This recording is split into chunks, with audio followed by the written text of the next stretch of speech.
Andy Johnson, now the dean at St. Louis University School of Law, identifies medical futility as one species of, quote, bad law claims.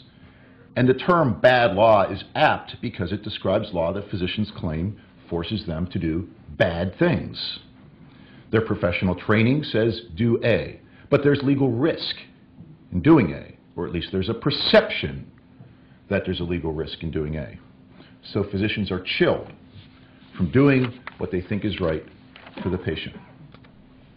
Physicians are very risk averse, right? We're inundated with studies as to the amount of defensive medicine practiced in the United States, right? Treatment provided for legal reasons, not for medical reasons, right? 30% of tests and referrals in this mass medical society were for defensive reasons. In a study just published in Health Affairs this month, a majority of physicians said that they reported feeling pressured by the threat of malpractice litigation. I feel pressured in my day-to-day practice by the threat of malpractice litigation. Strongly agree or agree. And it's not just waste right here that we're talking about. It's also dangerous, right? So just like if you had the Sunday afternoon driver who thinks, well, I'm going to be safe by driving below the speed limit, right? Well, that actually obviously creates its own risks, right? So just because you stay well within the law because you're extra risk averse, that actually creates its own risks. And as in the case that we started with, right, some providers would like to move to comfort measures only, right, even without consent. Most do not do that because there's, although this is going to be harder now, so it's only 6%, I think. Was it 6% said that they were influenced by the law? But there's often an implicit or explicit threat, right? Remove the vent, stop the dialysis, remove the artificial nutrition hydration, and I'll sue you. And this threat is really effective. In study after study, when asked, doctor, why? Why did you do what the surrogate wanted instead of what you thought was right? Providers, at the top of the list, identify legal concerns, a lack of legal support. And this lack of legal support has been identified, been the subject of many resolutions. 3 years in a row, California Medical Association has passed resolutions about how they don't have adequate legal support in these sorts of situations. In a study just recently in the Journal of the American Geriatric Society, nearly 10% of providers said the concern that the surrogate might sue was, quote, an extremely important factor in the treatment decision. Some, not many, but in the right column, 1.1, said that it was the most important factor, right? This is above prognosis, above standard of care, above patient wishes as the most important factor in the treatment decision. And in a few weeks, there's going to be a survey of Maryland, right, where they again asked providers across the state of Maryland, why do you provide care? Do you provide care that you don't think is appropriate? Why do you do it? Legal reasons. So let me turn to court cases. Surrogates can sue for damage, just two big categories. They can sue for damages or they can sue for injunctions. Damages, right, would normally be the sort of case they would bring after the unilateral withdrawal, right, and normally after the patient's death. And there's several theories of liability here. Many are tort-based. It might be an action under the State Health Care Decisions Act, battery, medical malpractice, informed consent. And, of course, there's potential exposure in terms of criminal liability, for example, homicide. It may be licensure discipline. But let me, before I get to that, again, just stop and just get a sense. What is, in general, putting aside the particular legal theory, what is the risk from unilateral withholding or withdrawal? High, medium, low, but still material, or low and immaterial?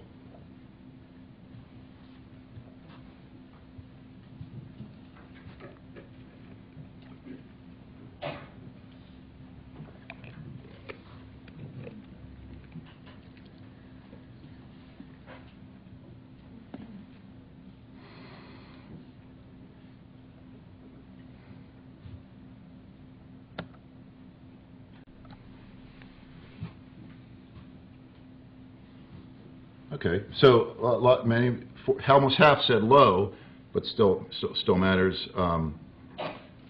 35% medium, 13% high. 4% says doesn't matter.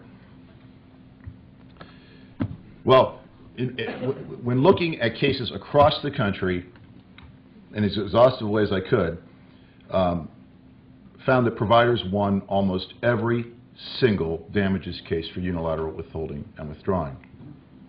That was repeated by Diane Hoffman and Jack Schwartz, who's the ex-Attorney General of Maryland, right, found the same thing.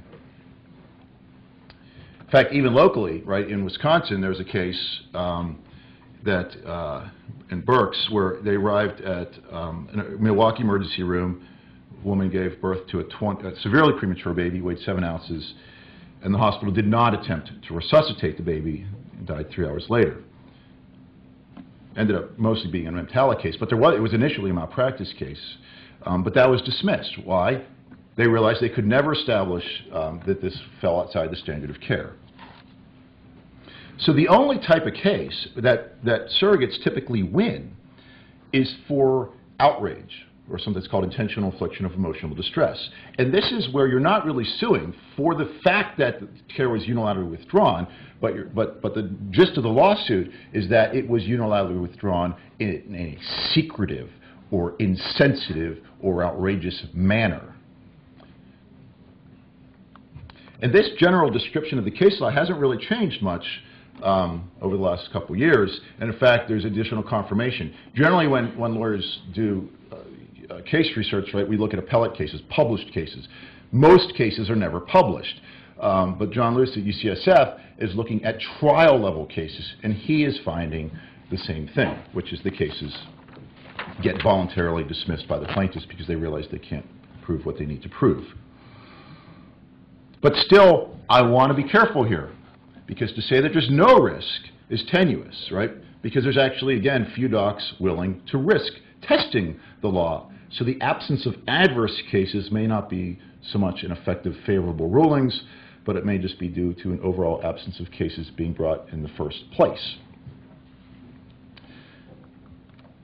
There have been cash settlements in these sorts of cases. That said, the risks are grossly overstated, but there is, I think even as your own poll results show, some real exposure. Low, but it's there. And if you just look to Canada, it's not that far away from here. Right, this is just a couple courts made these observations. Canada often looks to U.S. law when making their own decisions. It's not settled law that in the event of disagreement, the physician has the final say.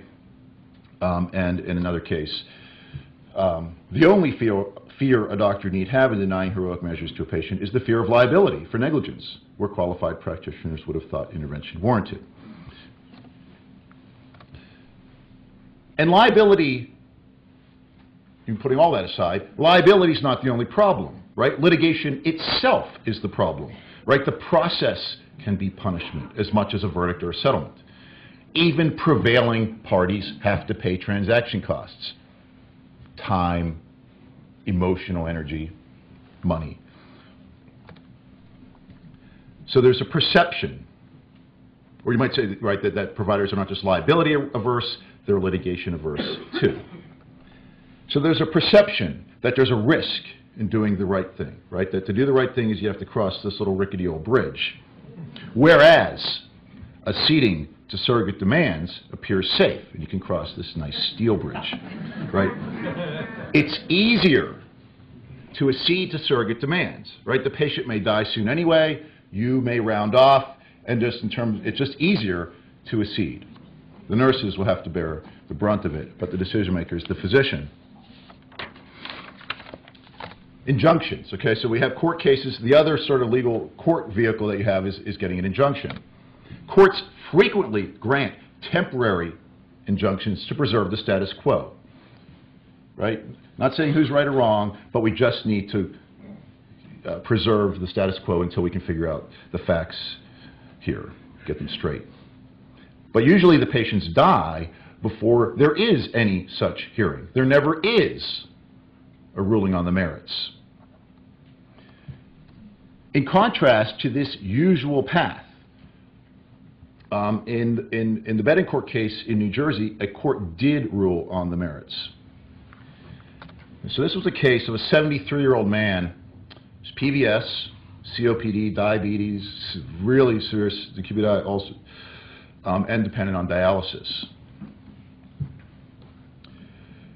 The physicians thought that the dialysis was inappropriate and that the patient should be DNR, which he wasn't.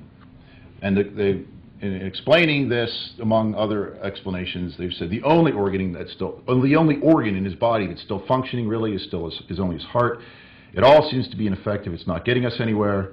And we're allowing the man to lay in bed and really deteriorate. So the doctors felt really, really strongly about this. But even after several family conferences, the daughter, who's the decision maker, would not agree, would not consent to these recommendations. So the hospital proceeded without the daughter's consent. They wrote the DNR order to remove the dialysis port. Daughter files for an injunction. Gets that, because as I said, courts are almost always going to grant the temporary injunction until we can figure out what's going on here. So did that in January, February 2009. Then the court holds evidentiary hearings, right? We bring in all the medical people involved at the hospital, and we bring in outside medical experts. Have these evidentiary hearings. The patient's still alive in March, right? This usually doesn't happen, but the patient is still alive in March, and the court proceeds to rule on the merits and ordered the hospital to continue treatment that all of its providers said was non-indicated and outside the standard of care. And the provider organizations in New Jersey, New Jersey Hospital Association, Medical Society in New Jersey, Greater New York Hospital Association, not real happy about this, not the sort of law they want in New Jersey. And so they appealed, even though the patient had already died by this point. 3 months ago, though, the New Jersey Appellate Court refused to reverse this order. And this has been widely reported, national papers all across New Jersey, which, completely apart from the legal situation, has created sort of a PR issue for that hospital. So just summing up, takeaway point here, looking at the court cases, looking at the injunctions, easier to ask for forgiveness than to ask for permission. And indeed, this is actually true even in the injunction context, because courts, if you already remove the life support, courts are far less likely to order you to put it back on than if it's still on, they can order you to continue. It's far harder to issue a mandatory injunction than a prohibitory injunction, as one Canadian case held. So let me look at, and turn from the court cases to the 4 statutory approaches taken across the United States. So what I would like to say is basically the legal situation, not so clear. We don't have a lot of good court cases out there. And so it's not clear, right? So basically we have a yellow light. And given the risk averseness, a yellow light is basically perceived to be effectively a red light in terms of unilateral withdrawal. And in fact, this was the situation back in early 1970s, right? Because providers were reluctant to withdraw life-sustaining